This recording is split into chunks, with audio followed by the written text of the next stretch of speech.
bonjour à toutes et à tous, soyez les bienvenus sur ma chaîne.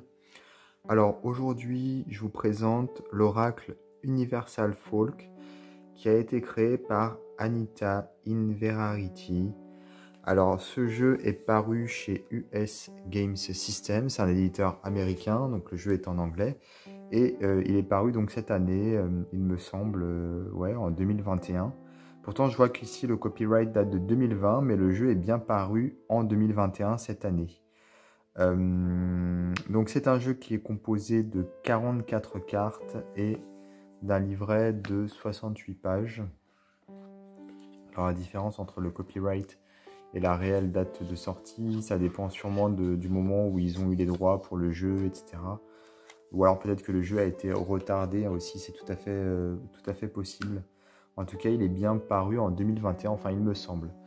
Alors voilà, donc ici le livret. Donc avec une introduction, une petite introduction. Puis nous avons ici donc les cartes qui sont expliquées. Donc par exemple la première carte, confidence, donc les mots-clés. Ensuite nous avons donc le cristal qui est associé à cette carte. C'est la particularité de ce jeu, à chacune des cartes est associé un cristal, une pierre en fait, voilà. Et ensuite nous avons la signification de la carte qui est expliquée, voilà. Donc on a toutes les cartes qui sont ici expliquées et on a ensuite des méthodes de tirage, notamment la méthode des chakras, voilà. Alors, vous allez voir que chacune des cartes représente un personnage féminin. Le style est vraiment très chouette au niveau des illustrations. Et comme je vous disais, pour chaque carte, on a donc un cristal associé, mais c'est pas écrit sur la carte, c'est écrit dans le livret. Sur la carte, on a juste des mots-clés. Donc les tranches sont simples, le dos, le voici. Les cartes sont d'une taille plus ou moins standard, un peu plus large qu'un jeu de tarot classique. Et donc je vais vous montrer les cartes à présent, une par une. Alors pour cela, je vais faire un zoom, ce sera plus sympa pour vous.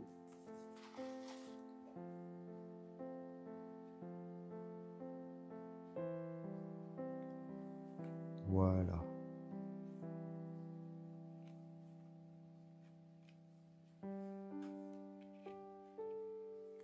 Donc on a un style vraiment particulier pour ce jeu. Il y a une unité bien sûr. Les représentations, enfin les illustrations sont toutes dans le même esprit. On a donc des personnages féminins, comme je vous disais, avec beaucoup d'animaux. Il y a un côté aussi un peu enfantin, je trouve, dans la façon de représenter ces personnages. On dirait ici la princesse Leia de Star Wars, avec la coiffure.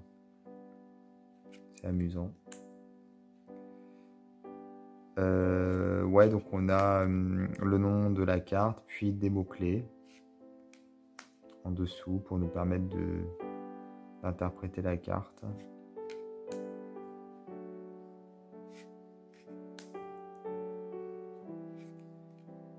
Alors les couleurs sont... Comment expliquer, elles sont pas pétantes en fait, elles sont assez...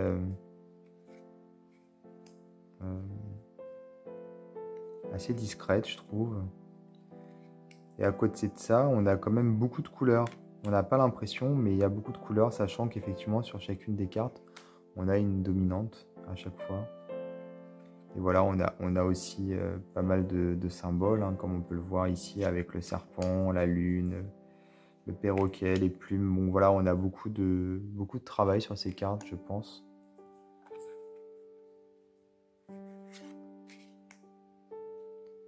Il y a des personnages qui ne sont pas de cette réalité. Ça se voit, voilà, avec les oreilles pointues.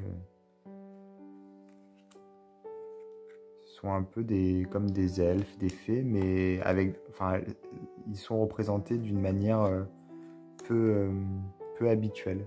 J'aime beaucoup l'originalité, du coup. Bon, c'est un jeu qui est très féminin, vous l'aurez compris.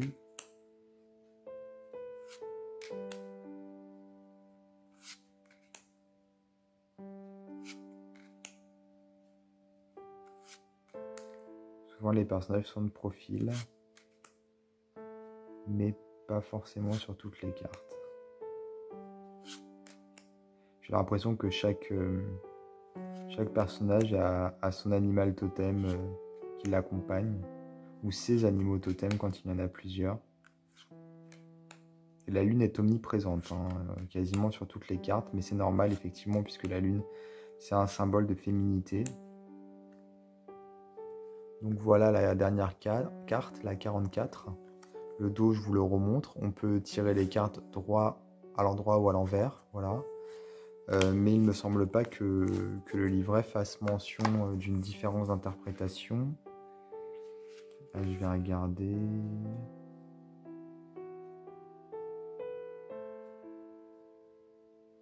Ouais, non, il n'y a pas de... On différencie pas vraiment. Après, c'est à nous-mêmes de faire la distinction si on le souhaite. Donc voilà pour ce jeu Universal Folk Oracle qui est sorti chez US Games Systems et qui est de toute façon disponible sur la plupart des plateformes de vente en ligne. Donc très facile à trouver puisque c'est une nouveauté. Voilà, alors n'hésitez pas à vous abonner à ma chaîne et moi je vous dis à bientôt pour d'autres vidéos.